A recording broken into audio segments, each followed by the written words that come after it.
Okay guys, welcome to Robert's Customs, welcome to London.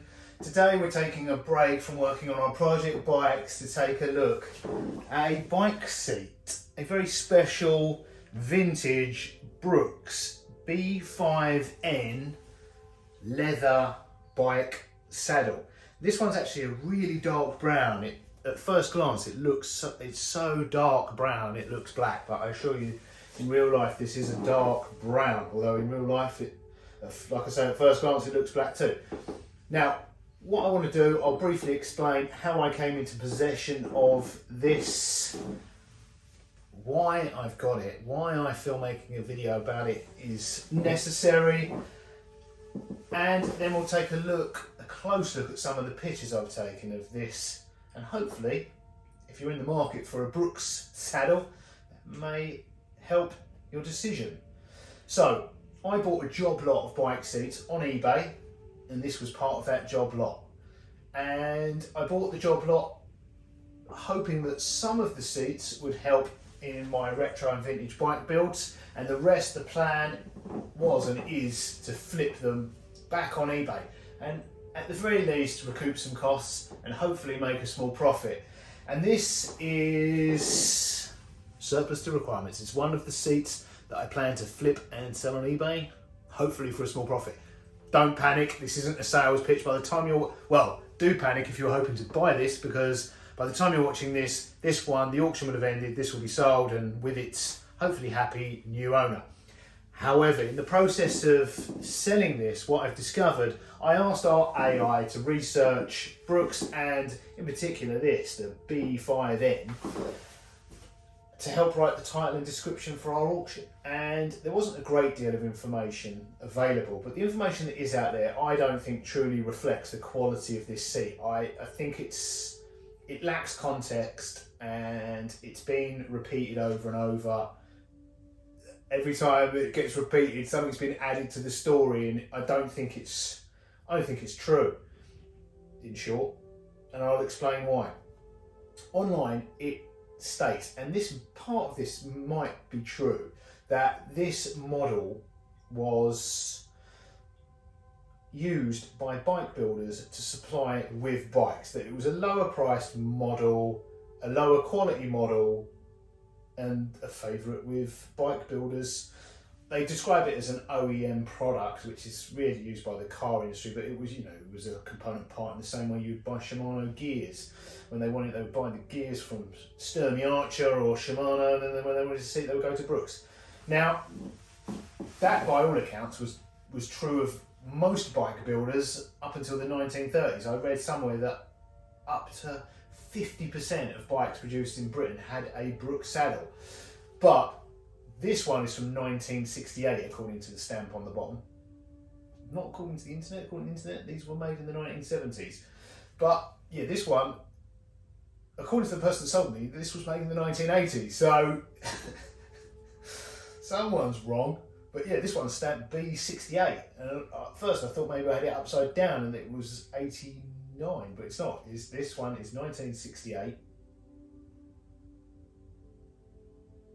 Yeah, so this was potentially an early one. However, in the 60s, you didn't go to bike builders, 60s and 70s, bike builders didn't go to Brooks, which at the time was owned by Raleigh. They didn't go to Raleigh and its subsidiary Brooks for cheap saddles.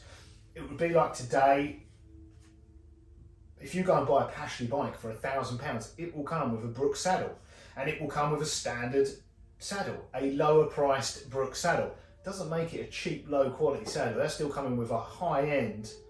In the grand scheme of things, that Pashley bike comes with a high end saddle. It may be a lower priced entry level Brooks saddle, but it doesn't make it a cheap,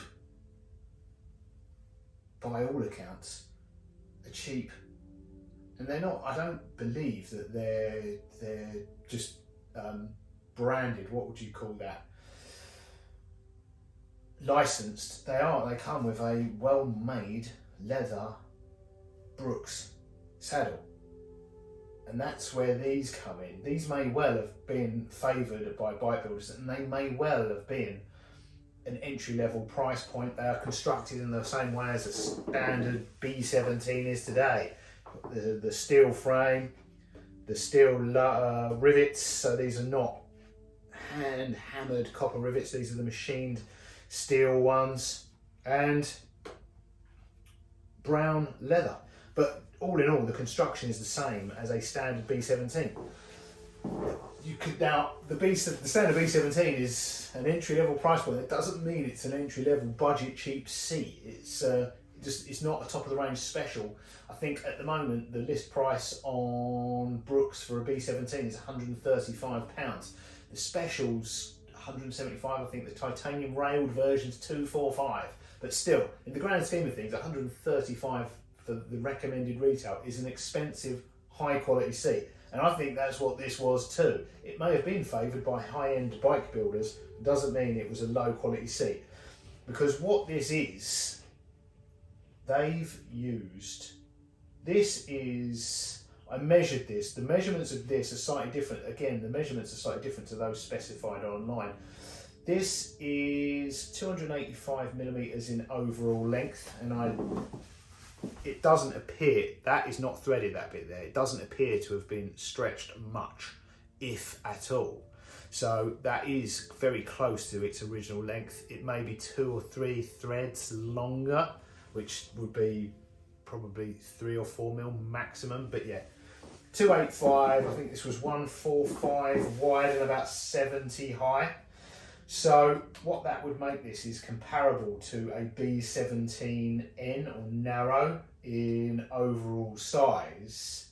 But what they've used for this, which I think is adding to the story, is this is made from, I measured this, in places this is 4, in other places it's 4.3, but let's just say it's approximately 4 mil thick leather. A standard Brooks bike seat is 5 mil leather. So it is made from thin leather. That's still thick, solid leather, which is not a cheap material to use. So yes, it is made from thinner leather, but that doesn't mean it's a cheap seat. But I think people are putting the 2 and 2 together and using 2024, using modern day production, corporate, the ways of doing things, cost-cutting methods, which it was early days in the 60s and 70s. I don't think this was a cost-cutting exercise because, which is what's suggested online, that this was made for bike manufacturers. They made it from thinner leather, and it was all about saving costs and creating a lower quality, lower cost product. I don't believe that's what this is. Because if that were the case, they would have just made it in thinner leather. They wouldn't have gone to the trouble of adding these lace holes and supplying presumably laces with it so you could lace it together. What they've saved in material costs, and they would have saved in material costs using 4 mil highs instead of 5 mil highs. They've then removed any saving by adding this production cost of adding the lace holes and laces so you could lace it together. What I think this was, now today you can buy the closest comparable still in production model is the B17. B17 narrow, because the B17 is available in the standard size, which is wider, and then the narrow width, which will be similar to this. What the B17 is also available in is softened. You can buy a B17 softened, which is, I think they use either chemical or some sort of distressing process to soften the leather. And those softened versions have lace holes, because with the leather being softer, bear in mind these things are built and made and expected to last a lifetime. With the softer leather, you will end up, with wear, it can end up flaring out. So you end up with the leather coming out there. So what the lacing is put on the softer versions is to hold the shape. You can, I guess, sort of somewhat customize where it's pulled in and where it's not, and you can, it's a sort of micro customization. But with the softer leather, it allows you to keep the narrow shape and prevent it rubbing. This is from 1968, and this still doesn't appear to be worn in. So, but they do, these hard leather seats, the theory of them is that you wear them in with a long period of use, it will adapt and adjust to your butt. And yeah, but with that wear comes some stretching, so you have the tension adjuster here to keep the leather nice and tight. But then if the leather here is becoming soft and supple, it will have the tendency to become misshapen, flare out, and that's where the laces come in. I think that's what all this was. I think they used thinner leather, formal leather, to make a softer seat that would wear in faster. And because they were aware of the potentials for it to wear in faster, become softer quicker, they added the lace holes, which are still found today on the softened versions of the seats currently available. So yeah, that's what I think this seat was all about. It was a narrow leather seat made from thinner, potentially softer leather that would wear in quicker, and was obviously popular for a while because it was in production for years, possibly over a decade, but at some point was discontinued. That again, the fact that it was discontinued may be a contributing factor. Maybe these were discontinued and cleared out, so that might be a contributing factor why they became as they've been described, an OEM product. But I mean, at this time, this was in production. Brooks was a subsidiary of Raleigh Cycles. So if Raleigh wanted or needed a leather saddle, they would have gone to Brooks. They wouldn't have had to go on anywhere because it would have been in-house. Brooks would have made the saddle for that bike. But Raleigh didn't need Brooks to make cheap saddles because they had a saddle making department that Brooks was a subsidiary of, fully capable of making cheap bike seats. So another reason why I don't believe this was made or designed to be cheap. It may, because it used 4mm leather instead of 5mm leather, that may have been a bonus, that the material cost was slightly lower. But like I was saying earlier, I'm not so sure this had a significantly lower price point than than say the B17 of the day, because what they saved in leather would have been minor, and they'd added in production costs, adding those holes and laces. So I hope that either helps your decision or maybe adds to the confusion. But yeah, in short, this is still despite what people are saying online, I don't see this as a budget, cheap or poorly made alternative to a B17. This looks as well constructed, identically, the undersides of it, the hardware of it, the frame of it is the same as a standard Brooks bike seat today, with standard machined riveting. It's not one of the specials with copper riveting, it is a standard construction, steel riveting. And the only difference is they've used thinner leather, 4mm, which is still thick leather for the leather industry. They've used 4mm instead of 5mm, but the addition of the lace holes suggests that wasn't a cost cutting or cost saving exercise, because if that was the purpose, they wouldn't have done that. They would have just left it at a 4mm leather seat. The fact that they've added lacing suggests that using the slightly thinner leather was a feature probably hoped to make it softer, quicker to wear in, potentially slightly lighter. But this weighs, if I weighed this, it's 500. This one's 527 grams. I'm stating 500 because there might be at least 7 grams of mud and rust on the underside. But this was coming in at over half a kilo. So yeah, by modern standards, it's no racing. This probably was, in its day, the racing. This was the go faster model, but by today's standard, that weight is it's not breaking any records. So right, let's take a closer look at the pictures of this, and I'll share with you some of the history and research and information that the AI has found about this. So, according to a little internet research, the B5N was launched in the 1970s. But as we have a model from 1968, we're going to guess that it was launched in the 1960s. The Brooks B5N epitomises the brand's commitment to excellence and comfort. While it was slightly less expensive than the celebrated B17N, according to the internet, we have no price list to prove that or deny it, Brooks' intent was never to compromise on quality for affordability. The B5N, distinguished by its thinner 4mm leather, was designed to offer a unique comfort experience, allowing a more immediate fit to the rider's posture. Its selection by bike manufacturers as a preferred saddle of choice reflects its esteemed status, emphasising quality over cost and reinforcing Brooks' position in the premium saddle segment. One of the distinctive features of the B5N is its pre-punched holes for lacing. This design consideration allows for some minor customisation of the saddle shape, allowing riders to narrow spots that rub. Lace holes also acknowledge the eventual stretching of the leather top and offers a way to reinforce the saddle. Lacing is also used to reduce potential flaring of the leather as it softens with age, and all these benefits aid in extending the saddle's usable life. The saddle we have measures 285mm in length, 145mm in width and 75mm high, with a rail spacing of 45mm standard centre to centre, weighing just over 520 grams, making it a versatile choice for various bike types and rider preferences. The tension nut does not appear to have been used to increase tension more than a few turns, so the measurements would be pretty close to new condition.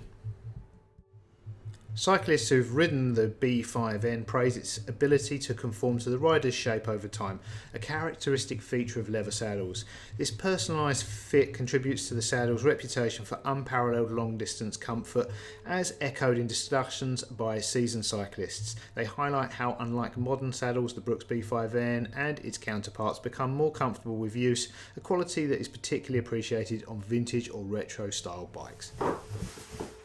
Okay guys, I hope you enjoyed this little look at the Brooks B5N leather saddle. If you're in the market for a Brooks or vintage bike saddle, I hope this provided some inspiration. If you've read online, if you're looking for or have a B5N, you've read online that these are a low quality cheap seat, don't believe what you read. I don't believe these are any lower in build quality or materials than any other Brooks made in England leather saddle. Made from thinner leather, but I think that was a design feature to make them softer, not to make them cheaper, as previously mentioned.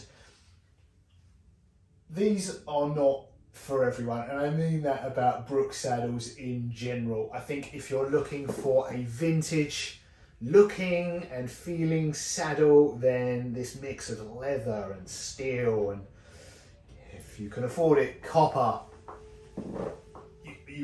I don't think you can do any better than a Brooks saddle. If you're looking for your next seat to win your next race, half a kilo of steel, leather and copper is not for you. And I've seen mixed reports about the various models' comfort. Some people love them, some people loathe them. One thing I do know is they require wearing in, and I've seen various reports on how long and how many miles that takes, and I would say that's dependent on the model and the rider. It depends on your riding style, and also it depends on which I think what people struggle with is which model to buy. And I can't help you with that. Again, it depends on your thigh gap. And even then, you're going to have to wear it in. And that's an expensive trial and error. And it's many, many hours of work wearing it in. So this one's from 1968. It doesn't appear to be worn in yet. It's still got some life. It's still got a few miles left before this is worn in, and I would imagine the bike that this came on from 1968 has probably been recycled many times over. These would outlast the bottom bracket of my Cannondale. I mean, I go through 3 a year. This has got, how old's this now? I don't even want to do the maths. But yeah, bikes are not built like these saddles anymore. Right, I'll see you in the next one, guys. Toodles. Smell that.